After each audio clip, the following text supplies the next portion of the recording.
Good morning, Alan. So nice to see you. This morning we are joined by Alan Kersner, who is our Chief Operating Officer of Terra Holdings. I like to refer to Alan as our fixer who solves every problem. But Alan does many different things, and during the pandemic, he not only helped us to survive but thrive during that time, and he's a guy who wears a lot of hats. So good morning, Alan. We're excited to sit down with you today. Thank you, and thanks for the nice opening statement. Well, it's the truth. Yeah. You do a lot of different things. And just one thing we should all realize, we don't do this with just me. And it's BESS, it's the whole staff. Everybody survived the pandemic through all our efforts. That's true, where it's always a team sport. Exactly. But you're the guy behind the scenes that doesn't get a lot of adoration, but does so much for us. So I'm glad we get to sit down and hear a little bit about you that we don't know. So, Alan, I know no 2 days are alike for you because you do so much, but as COO, what is an average day like for you for managed buildings, dealing with agents? Share with me a little bit about that. Well, the average day starts out normal and it never ends up the way it should. You always have a list of things to do, and they pretty much take on a life of their own. You come in, and you could have tax deadlines, because I do oversee all the finances of Terra, and as this is being filmed, all the tax returns for the LLCs are due. We have 40 to 50 different LLCs. We have a holding company. We go all the way down to Miami. We go up to Connecticut. So my typical day consists of solving problems, putting out fires, and a lot over the pandemic has been helping our agents get deals done. And that's been a challenge, even paying the agents and doing everything. We had to do everything electronically. We're still doing most of the closings remotely. And all I could say is you work 12, 14 hours, you accomplish what you can in that amount of time, and then you pick it up the next day. Yeah, even before we sat down here, there was an agent who walked over who chatted with you about a deal that you helped her to get done and solve some issues. So you're always helping the agents solve various challenges, and so you're a valuable tool to so many. Exactly. Even today with condominiums, a lot of the condominiums, the high-end condominiums, apply co-op rules, and no deal is automatic today. Yeah. So no deal just happens seamlessly, especially in the market we're in. Right. And a lot of the deals are above $5 million, and there's a lot of money involved, and to get it accomplished within the proper time frame is always a challenge. Yeah. Well, Brown Harris Stevens has set various records, as you're aware of, this year. How would you describe BHS's performance this year? To everyone's surprise, New York City is resilient, and it comes back, almost like, I want to say, flipping a switch sometimes. And it happened that way in the last crisis with the Lehman Brothers collapse. And, people can't anticipate how quickly things turn around. And that's one of the, I want to say, parts of New York City that a lot of people in real estate understand and see, And the outside territories, they have been fabulous, which everybody knows. A lot of people left the city and look for places in the Hamptons, in Connecticut, in Florida, and those are our prime markets, and we performed very well, and there was a lot of synergy between those locations, and we did very well in all of those locations, and now New York City has come back. Has made an incredible comeback. Yes. So how would you, again, back to my question, how would you rate our performance for 2021? It's the best that we've ever seen in our business. We're a 150-year-old company, but we're, only dealing primarily in a lot of our markets in the higher end of the market. And I'm here 33 years, and I have never seen so much business being done in such a short period of time. There's a lot of apartments and townhouses that are for sale in even all the boroughs, including Brooklyn especially, that are selling feverishly. Yeah, I mean, New York City, I expected it to come back. I certainly did, because we always do, but I did not expect it to be at this level. So it's been a really pleasant surprise, I think, for everybody. Yes, right? Including all the agents. Well, you just mentioned that you've been at Brown Harris Stevens for 33 years, kind of mind-boggling. Right. What's unique to Brown Harris Stevens is that we were established in 1873, and we've only had 3 owners. For a privately held company, it's quite unusual to see something like that. So share with us a little bit about your history with Brown Harris Stevens. So I came to the company prior to the current ownership, which has been great. The prior owners, everyone knows, were the Helmsleys. Harry Helmsley owned the company, but he faded out right when I was coming to the company. And we were actually just one office on 47th Street. It was right off, Madison Avenue, 14 East 47th Street. And we housed even the brokerage office there. And we opened at that same time, 655 Madison Avenue.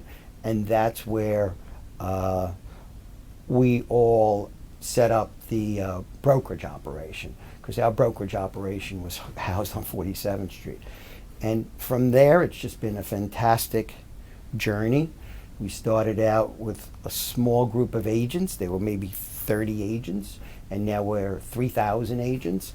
And it's just been a fantastic time to watch the company grow and be part of that, be part of, we purchased up a lot of smaller companies.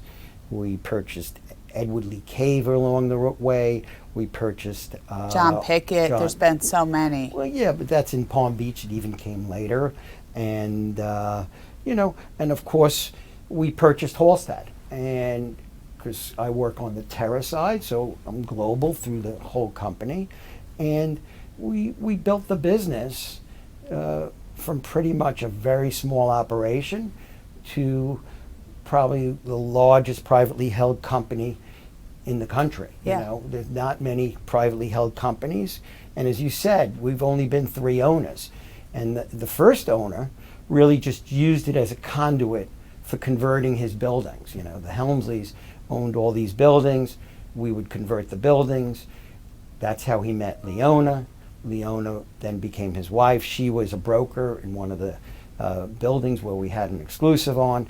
And from there, we grew to a major force in real estate, well-respected. And so the third ownership, which is our current ownership, which is Terra Holdings, has now been, has owned Brown Harris and now formerly Halstead.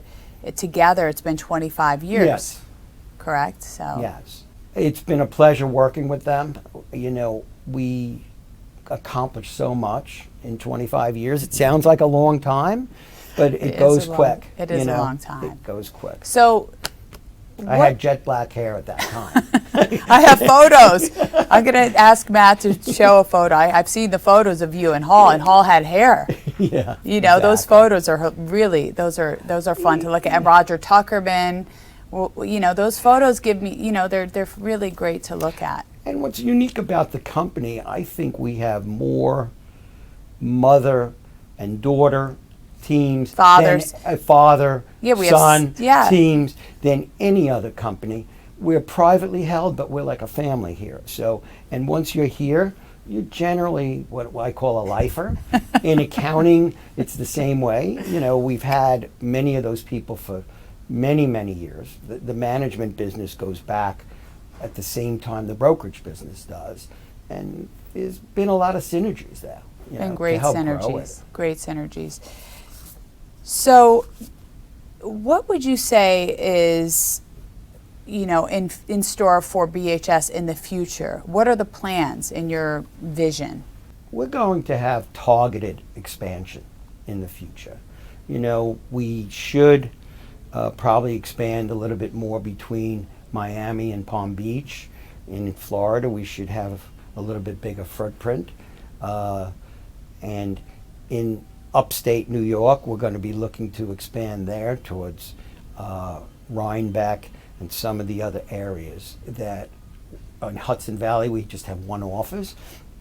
So we're going to be expanding our footprint, targeted to make sure that we're selling the right product for the right agents. Yeah, we're in the right areas. Yeah, we don't, it's just like we don't go out and advertise to manage buildings. We manage 400 buildings, and we don't go out really and just recruit anyone who just knocks on the door. I know that. I mean, we're selective in a sense. Exactly. About that. Yeah. So that's exciting. I love hearing, especially the Hudson Valley. Right. Any of that, that's great. How would you say, Alan, that the industry has changed? I mean, I've seen it change in my tenure in real estate, but how would you describe it as far as profitability and margins? That's interesting. Everybody knows what happened to the brokerage industry. Competition has pushed splits up in favor of the agents, which is great for all the agents. It makes it difficult to, manage the bottom line. So we have the brokerage industry also has evolved. We've spent a lot of money. Obviously we were the inventors of resource, which then we're now sharing with the other Resource, our listing system Yes. here in New York. Yes. Yeah. And it's been a success for us. And we've done a lot of other things technology-wise to be able to compete in the marketplace. But there's one thing that you cannot, create with a marketing group, and that's knowledge. And we have a great stable of agents who are very, very knowledgeable, and service to clients, if you know the marketplace, that could only be learned over long periods of time and expertise, and technology could show you how to access that. Yep. But our agents are by far, I feel, ahead of a lot of other agents in the industry. No, it's true. Many times people will say to me in the industry that I know, when I have a Brown Harris Stevens that I'm working with, I know I'm going to get somebody who knows what they're doing.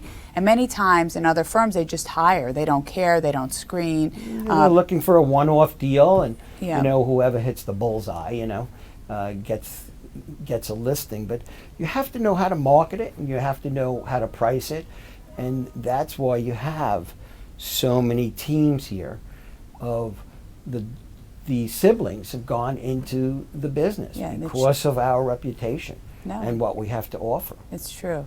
I mean, data is not knowledge. Technology, it's a different thing. And what you know up here in your experience is something else. And that's why people work with us. How do the managed buildings play into the brokerage business?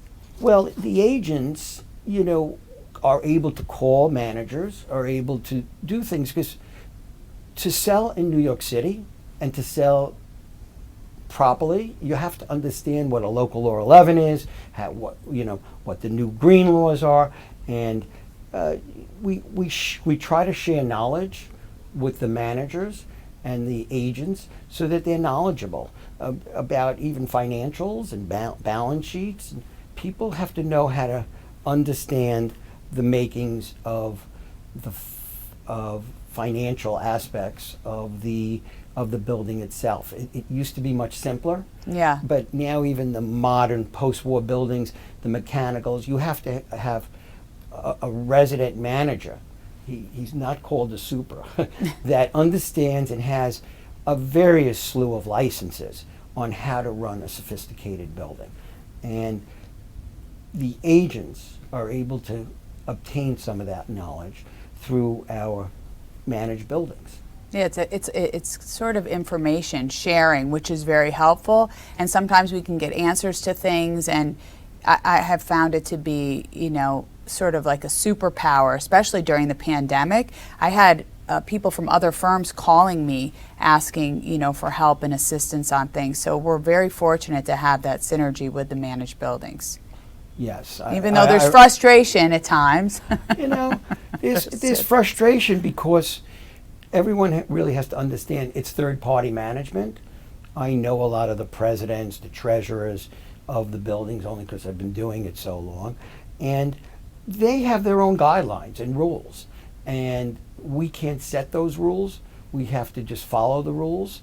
And if you know the rules, you could follow them. And that's what you're going to gain, as you said, with the knowledge of managing the building. Yep. So, even during the pandemic, there was no showings allowed. And then there was some showings allowed, and it was a certain way to do it. And you need to understand how the board wanted to roll that out. Right. Gyms were closed, things were done where it's very hard to sell something on Zoom. No, you can't do that. Yeah, the business pretty much came to a halt. It slowed incredibly. Yeah.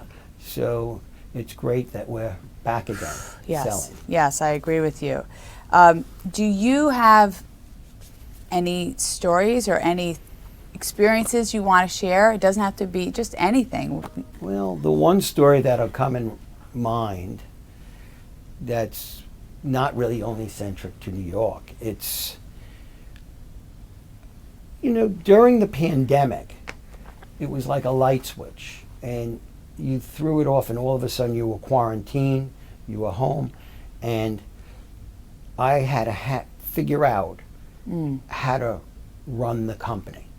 Pay all the agents, pay the weekly payroll of the managed buildings. There's 3,000 employees, the unions, they get paid weekly. Yeah. So, we had to make sure that we were able to run the place. And like I said, you don't do that with one person. You do that with many people, many dedicated people. And I'm talking about even somebody in the mailroom. There was people that came in every day. Of course. And were committed to making the place survive. And here we are. And things are great. And, I could tell you it was a huge, huge challenge because even the banks at a certain point were closing early. So we had to figure out how to close everything remotely, how to deposit all the checks with scanners. And we did it. And here we are. And well, there's no playbook either because we hadn't been through something like COVID before. So it seemed like you just sort of put your head down and said, okay, we have to do this, we're going to do that, we have to cut this, we're going to be very aggressive, we got it. And you just put your head down and did it. Nobody knew what was going to be. That's exactly right. You had to act swiftly and decisively. You couldn't wait because the business was shut down. Yeah. All the locations throughout the whole country were shut down, so all the retail locations were shut down. And specifically agents, they don't get a paycheck every week. They've got to get paid. Everybody's got to get paid, including your vendors, because everybody needed the money to survive. Right. And you have to figure that out, and you have to make the right cuts at the right time. And I could tell you that wasn't the easiest time in the business. It wasn't the easiest time for many people, but here we are. We're back again. You did it, though. So. We're all very grateful to you, Alan, for that. I think you were the superhero of the pandemic. I truly do. So let's switch gears a little bit. You used to live in the suburbs, you used to live in New Jersey, and you had a pied-à-terre here in New York City, but now you live full-time in New York City. How do you like that transition? I love New York City. New York City, as I said, there's so much to do here. The Broadway shows, when they finally open up. Broadway opened today. Yes, they're just opening up now. But I'm married to my wife for 43 years. Lisa. She loves it, and we both love it. Our children were grown, so once the kids were grown, we moved back into the city. I was originally from Brooklyn. And it's just fantastic. The restaurants, I see a lot of even restaurants opening up again. Yep. I live on the Upper East Side, and a lot of what was closed has either moved across the street or they're still in existence. You know, some of the restaurants, I'm surprised. Maybe they worked with the landlords. Yeah, I think a lot of people negotiate and figure things out. Lexington Avenue needs some help. and so does Madison. Still a lot of vacancies, but I think over time everything will come back. People like to go out and shop. My wife is. Your wife likes to go out and shop. My I know wife that. likes to shop, but you know, there's so much that Amazon could get you. Right. And I think going into the stores and just enjoying the city is fantastic. Something magical about it. You know, sometimes we even walk to Central Park. You sit in Central Park. It's just a beautiful city. It is. So besides the Upper East Side, which I know is your favorite neighborhood, do you have any other neighborhoods that you really love in New York City?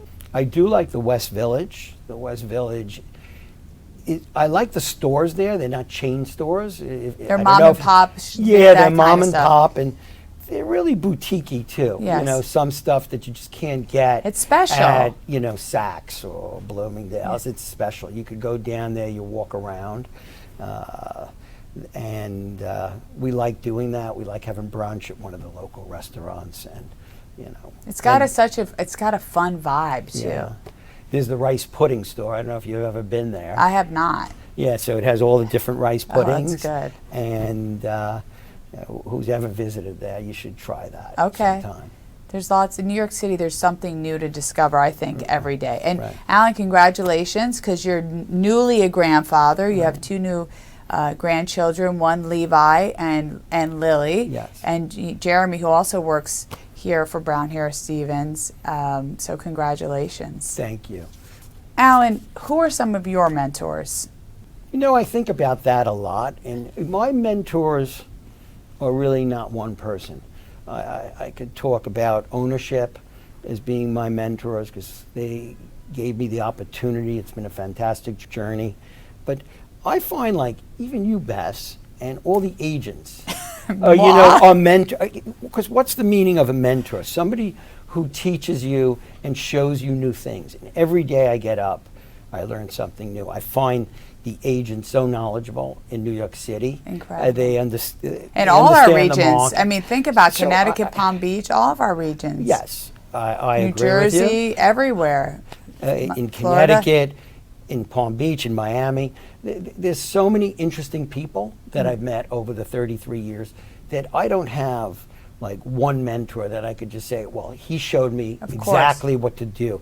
You know, I spent a long time on the management side of the business, not on the brokerage side.